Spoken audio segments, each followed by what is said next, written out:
पिलाते थे, डॉक्टर के इंस्ट्रक्शन में पिलाते थे। तो भाई हमारे यहाँ तो अल्कोहल का, अगर मेरे केस में आप बात करो तो है। और मैं आपको दूसरा एक किस्सा बताती हूँ, किस्सा सुना देती हूँ। मेरे पास एक पेशेंट नहीं है एक्चुअली, मैं बता ही देती हूँ, पता नहीं उनको ये चीज़ पता है कि नहीं पता है, लेकिन जो मेरी सिस्टर इन लॉ है, ठीक है, जिनको भाभी कहते हैं, तो ऑब्वियसली जब उनकी शादी हुई, शादी होने के बाद जब वो घर पे आए तो बुखार आने लगा, बहुत ज़्यादा टूटन होना, बुखार आना, बहुत सारे ऐसे सिम्टम आ रहे थे। तो घर वालों ने बोला डॉक्टर को दिखाओ, डॉक्टर को दिखाओ। अब चूंकि मैं खुद डॉक्टर हूँ, लेकिन फिर क्या होता है ना, शादी इंडियन कल्चर में ऐसी चीज़ है कि आप घर के डॉक्टर पे भरोसा नहीं करते, नहीं तो आसपास के लोग बोलते हैं अरे अरे उन्होंने तो खुद ही दिखा लिया था, बहू को दिखाने भी नहीं लेके गए। इस तरीके का एक अननेसेसरी का प्रेशर रहता है। तो मेरे घर वालों ने बोला कि नहीं, उनको किसी और डॉक्टर पे दिखाते हैं, अच्छा नहीं लगेगा, सोसाइटी वाले कुछ बोलेंगे। तो मैंने कहा कि अभी रात हो गई है, अभी रहने दो, कल सुबह अपन चलते हैं तो डॉक्टर को दिखा लेंगे, अपॉइंटमेंट ले लेंगे, इनका चेकअप करा लेंगे। अब मेरे दिमाग में एक्चुअली क्या था, क्योंकि मैं हमेशा बीमारी के रूट कॉज के ऊपर फोकस करती हूँ। मुझे ये पता था कि उनको जो बुखार आ रहा है वो कोई इन्फेक्शन के कारण आने वाला बुखार नहीं है। याद रखना, ये एक पर्टिकुलर केस की मैं बात कर रही हूँ, हर बार ऐसा नहीं हो सकता। हर बार आप सोचो कि आप ये थ्योरी अप्लाई हर जगह कर दो तो नहीं है। तो लेकिन मुझे उनके पता था कि इनको इन्फेक्शन की वजह से बुखार नहीं आ रहा है, इनको बहुत ज़्यादा टेंशन होने की वजह से, बहुत ज़्यादा स्ट्रेस होने की वजह से और बहुत ज़्यादा थकावट होने की वजह से बुखार आ रहा है। ठीक है, ऑब्वियसली इंडियन शादी इतनी हैवी होती है, इतनी हैवी होती है कि दूल्हा दुल्हन तो शादी के 7 दिन पहले से और 7 दिन बाद तक बिल्कुल रिचुअल्स में इतने परेशान हो जाते हैं, इतने ज़्यादा मेंटली फिजिकली स्ट्रेस हो जाता है। तो फिर मैंने कहा यार नई बहू हैं, अगर मैं उनको बोलूँगी कि 1 चम्मच आप अल्कोहल ले लो तो नहीं लेंगी। और वैसे ही मेरी भाभी बहुत स्ट्रिक्ट है, अगर ये वीडियो देखेंगी तो बहुत ज़्यादा गुस्सा करने वाली हैं। ठीक है, तो फिर मैंने उनको क्या किया, आयुर्वेद की आशा वरिष्ठ वाली कोई कंपोजिशन होता है, कोई कड़वा सा, मुझे याद नहीं है कौन सा लिया, कोई महामंजिष्ठादि कौथ वगैरह लिया होगा जो बहुत कड़वे होते हैं, उसमें 5 ml की मात्रा में डॉक्टर ब्रांडी मिला के दवाई बना के उनको पिला दिया कि भाई आप पी लो। ठीक है, 5 ml में ही, क्योंकि उन्होंने कभी जिंदगी में अल्कोहल का सेवन नहीं किया था, तो उनको 5 ml में ही बहुत ज़्यादा रिलैक्स फील हुआ। वो इतनी गहरी नींद सो गई, रात में 8 बजे सोई, उसके बाद अगले दिन सुबह 8 बजे उठी, बॉडी को रिलैक्स मिला, मेंटली उनका थोड़ा जो टेंशन थी वो कम हुई, थोड़ा सा सोचने समझने की स्ट्रेस चल रहा था वो कम हुआ, तो अगले दिन से उनका फीवर आना कम हो गया। ठीक है, अब यहाँ बात क्या है, क्योंकि अल्टीमेटली कॉज क्या था, स्ट्रेस की वजह से आ रहा था। तो जो लोग ये ऊटपटांग सवाल करते हैं उनको मैं एक जानकारी दे दूं, भाई मेरे लिए इस दुनिया की हर चीज औषधि है। एक बात हमेशा ध्यान रखो कि इस दुनिया में कोई भी चीज ना बिल्कुल डायरेक्टली राइट और लेफ्ट नहीं होती। कोई चीज ऐसी नहीं है कि ये करना बिल्कुल 100% सही है। 100%। हर चीज का जो उपयोग किया जाता है वो उसको सही या गलत बनाता है। फॉर एग्जाम्पल, सच बोलना बहुत अच्छी बात है, झूठ बोलना बहुत बुरी बात है। बचपन से हम लोगों को सिखाया जाता है कि झूठ बोलना बहुत बुरी बात है, झूठ नहीं बोलना, असत्य नहीं वचन करना, राजा हरिश्चंद्र की तरह सत्य वचन करो, इस तरीके की बातें हम लोग को सिखाई जाती हैं। अब यार सोचो, आप घर के दरवाजे पे खड़े हो, आपके वहां पर कोई भी व्यक्ति है, कमजोर व्यक्ति आके छुप गया जिसको लोग मार रहे थे, और भीड़ आ गई और भीड़ ने आके पूछा अरे वो व्यक्ति कहाँ है, आप बोलोगे नहीं हम तो सत्यवादी हैं, हम बोल देंगे वो रहा यहाँ छुपा हुआ बैठा है, तो भीड़ आके उसको उठा के ले जाएगी, मार देगी। यहाँ पर झूठ बोलना ज्यादा सही रहता। किसी को मारना बहुत गलत बात है ना, मार पिटाई करना गलत बात है, अहिंसावादी होना चाहिए। भारत की आर्मी को सिखाओ, ठीक है, भारत की आर्मी अगर अहिंसावादी हो जाएगी तो आप और हम लोग रहेंगे नहीं इस दुनिया में, है ना। हर चीज का जो इस्तेमाल होता है वो उसको सही या गलत बनाता है।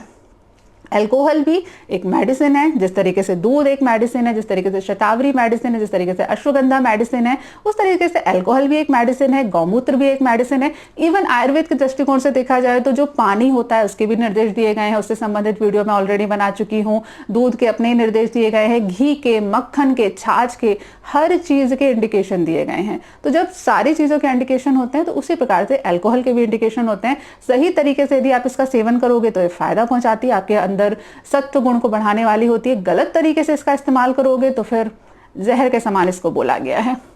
अगला जो इंटरेस्टिंग कमेंट है इसके ऊपर, अल्कोहल प्रकरण के ऊपर,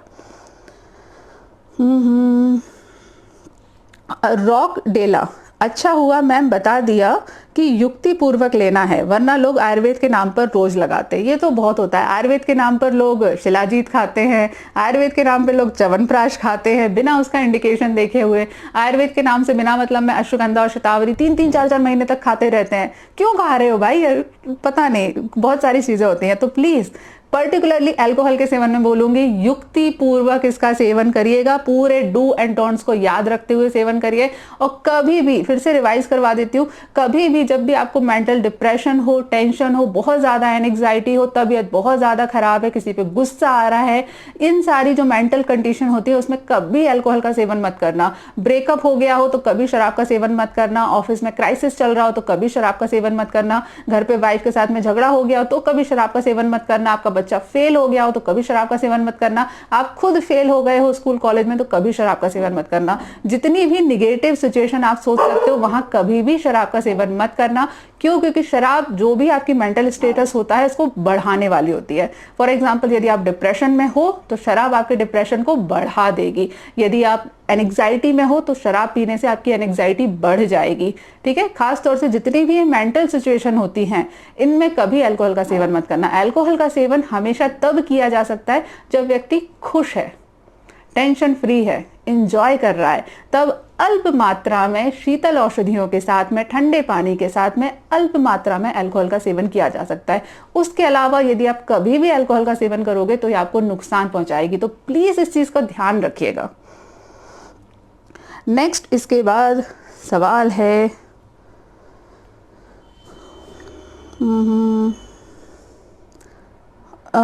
मैडम पेंट तो करवा लो अंदर। हाँ यार, वो एक्चुअली मैं जहाँ पे शूट करती हूँ वहाँ पे पेंट खराब हो गया है और करवा लेंगे यार मैं आलसी हूँ बहुत ज़्यादा इन सारी चीज़ों में। उसके बाद नेक्स्ट है मैम कहाँ लिखा है कि शराब ईश्वर ने बनाया है? ये जो कमेंट है ना संजय यादव जी ने किया है, ये इस प्रकार के कमेंट होते हैं कुतर्क। एक होता है तर्क करना और एक होता है कुतर्क करना।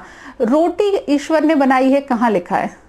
गेहूं ईश्वर ने बनाया है, लेकिन गेहूं से रोटी जो बनती है वो ईश्वर ने नहीं बनाई। रोटी आप और हम लोग बनाते हैं, है ना। भगवान ने औषधियां बनाई, भगवान ने अश्वगंधा बनाया, भगवान ने शिलाजीत बनाया, लेकिन उस शिलाजीत को पहाड़ से लाकर उसको प्यूरिफाई करने का काम हमने किया, तो वो भगवान ने नहीं किया ना। पिज्जा भगवान नहीं बनाते, चाय भगवान नहीं बनाते, है ना। चाय की जो कॉन्सेप्ट है, चाय के लिए दूध भगवान देते हैं, पानी भगवान देते हैं, चाय पत्ती भगवान देते हैं, शक्कर भगवान देते हैं। शक्कर भी डायरेक्ट भगवान नहीं दे रहे, है ना। वो तो गन्ने का पेड़ उगा रहे हैं, अब गन्ने के पेड़ से शक्कर आप बना रहे हो, ठीक है। भगवान ने शक्कर कहीं नहीं लगाई कि शक्कर लगा दी हो कहीं पे, वो तो गन्ने का पेड़ उनने लगाया और गन्ने के पेड़ को आपने अलग अलग तरीके से प्रोसेसिंग करके उसकी बाद में उसका शक्कर और गुड़ का निर्माण किया। तो जिस तरीके से शक्कर, गुड़, ये सारी चीजें इनडायरेक्टली भगवान ने बनाई है, वैसे ही अल्कोहल भी है। किस दुनिया की, क्योंकि मैंने उस वीडियो में ये कहा था ना कि इस दुनिया की हर चीज जो भी ईश्वर ने बनाई है वो कभी गलत नहीं होती, उसका युक्तिपूर्वक इस्तेमाल करना आपके लिए फायदेमंद होता है। तो वो उस लाइन के ऊपर उनको ऑब्जेक्शन हो गया कि कहाँ लिखा है ईश्वर ने बनाया है, कहाँ लिखा है कि ये मोबाइल ईश्वर ने बनाया है, कहाँ लिखा है कि मेरा यूट्यूब चैनल ईश्वर ने बनाया है, कहाँ लिखा है कि ये माँ टीवी पे जो महाभारत आ रही है वो ईश्वर ने बनाई है? कहीं नहीं लिखा है ना, कहीं नहीं लिखा। इसे बोलते कुतर्क करना। सब ईश्वर ने बनाया है। हम जो कुछ भी कर रहे हैं, चाहे वो शराब है, चाहे चंद्र प्रभावटी है, चाहे शिलाजीत है, चाहे एट्रोपिन है, चाहे पैरासिटामोल है, डायरेक्टली इनडायरेक्टली सब ईश्वर ने बनाया है।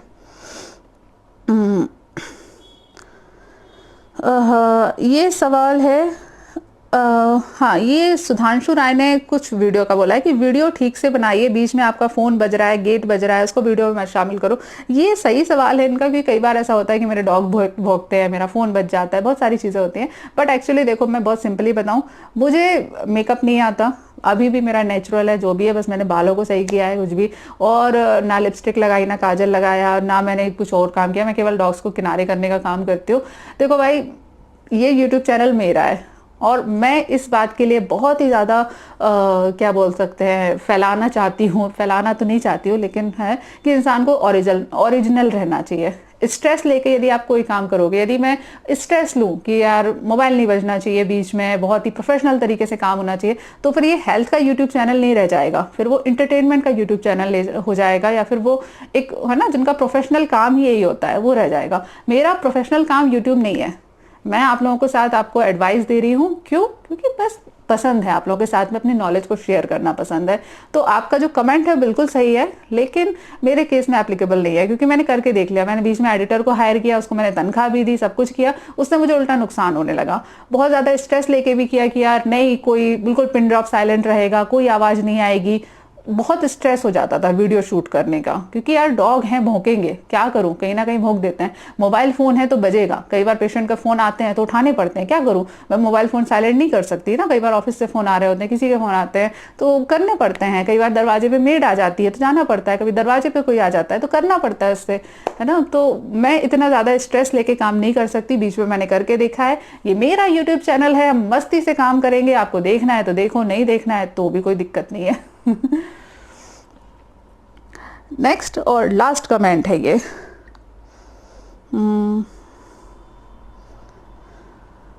नहीं, सारे कमेंट हो गए। हाँ, लास्ट कमेंट है। ओके, देवेंद्र शर्मा का। अच्छे से शुरुआत करी थी, अच्छे से खत्म करेंगे। देवेंद्र शर्मा जी ने बोला है, मैम आपको किसी को भी कुछ भी सफाई देने की जरूरत नहीं है, जिनको गलत मतलब निकालना है वो वैसा ही निकालेंगे। Thank you so much. Last comment इतना ब्यूटीफुल मैंने जानबूझ के रखा था। बिल्कुल सही बात है, आप कुछ भी कर लो, लोग कहीं ना कहीं कुछ ना कुछ तो गलत बोलने वाले हैं। और हाँ, ये भी बात सही है कि मैंने ये पर्टिकुलर वीडियो इसलिए नहीं बनाया कि मुझे किसी को सफाई देनी है, इसलिए बनाया कि यदि किसी के मन में कोई डाउट है तो वो क्लियर हो जाए। ठीक है, मैंने ये बिल्कुल नहीं चाहती कि मेरा यूट्यूब चैनल देखने के बाद लोग शराब पीना चालू कर दें। नहीं, शराब पीना एज ए खाने की तरह या फिर रेगुलर शराब पीना गलत है। साफ साफ बता रही हूँ, शराब पीना गलत है। शराब का सेवन केवल और केवल युक्तिपूर्वक डॉक्टर के सुपरविजन में, अपनी प्रकृति का निर्धारण करते हुए, अपनी दिमाग की प्रकृति का निर्धारण करते हुए, अपनी मेंटल स्टेटस का निर्धारण करते हुए ही इसका सेवन किया जा सकता है। ठीक है, तो बहुत सारे डू एंड डोंट्स होते हैं जिनके बारे में जानकारी होना जरूरी है। चलिए, आज के लिए इस वीडियो में इतना ही। थैंक यू सो मच इतने सारे अच्छे कमेंट करने के लिए, आपका धन्यवाद। और ज्यादातर लोग 90% लोग अच्छे कमेंट करते हैं। 10% लोग हैं जो हमेशा ही उनका दिमाग का ऊपर का हिस्सा खाली रहता है, तो वो ऊटपटांग बातें करते रहते हैं। चलिए, कोई बात नहीं, हम 90% लोगों के ऊपर फोकस करेंगे। तो थैंक यू सो मच अच्छे कमेंट करने के लिए। और यदि आपको मेरा चैनल पसंद है तो प्लीज मेरे दोनों चैनल को सब्सक्राइब करें। Learning Ayurveda with doctor Neha में शुद्ध आयुर्वेद के बारे में हम बात करेंगे। Doctor Neha Joshi care clinic में हम जनरल हेल्थ इशू के बारे में बात करेंगे। मेरा फेसबुक और इंस्टाग्राम दोनों की आईडी आपको डिस्क्रिप्शन में मिल जाएगी। चलो, bye bye, thank you so much, bye bye.